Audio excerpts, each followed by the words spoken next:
Isaiah chapter 9. Nevertheless the dimness shall not be such as was in her vexation, when at the first he lightly afflicted the land of Zebulun and the land of Naphtali, and afterward did more grievously afflict her by the way of the sea, beyond Jordan, in Galilee of the nations.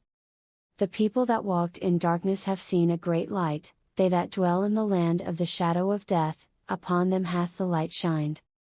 Thou hast multiplied the nation, and not increased the joy, they joy before thee according to the joy in harvest, and as men rejoice when they divide the spoil.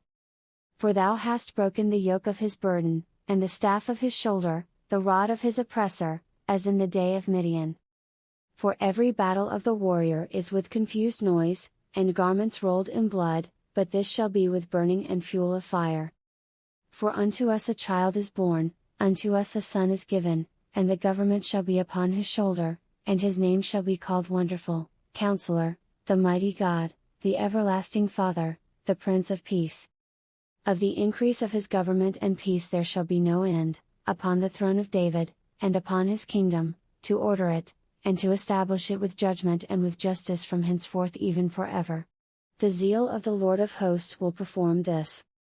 The Lord sent a word into Jacob, and it hath lighted upon Israel. And all the people shall know, even Ephraim and the inhabitant of Samaria, that say in the pride and stoutness of heart. The bricks are fallen down, but we will build with hewn stones, the sycamores are cut down, but we will change them into cedars.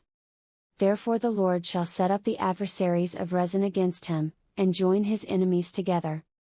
The Syrians before, and the Philistines behind, and they shall devour Israel with open mouth. For all this his anger is not turned away, but his hand is stretched out still. For the people turneth not unto him that smiteth them, neither do they seek the Lord of hosts.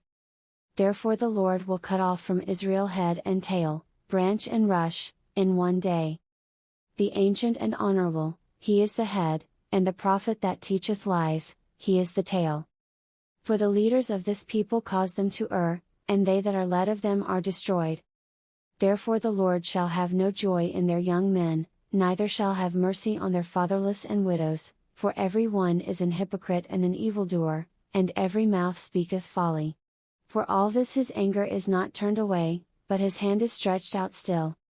For wickedness burneth as the fire, it shall devour the briars and thorns, and shall kindle in the thickets of the forest, and they shall mount up like the lifting up of smoke. Through the wrath of the Lord of hosts is the land darkened, and the people shall be as the fuel of the fire, no man shall spare his brother. And he shall snatch on the right hand, and be hungry, and he shall eat on the left hand, and they shall not be satisfied, they shall eat every man the flesh of his own arm. Manasseh, Ephraim, and Ephraim, Manasseh, and they together shall be against Judah. For all this his anger is not turned away, but his hand is stretched out still.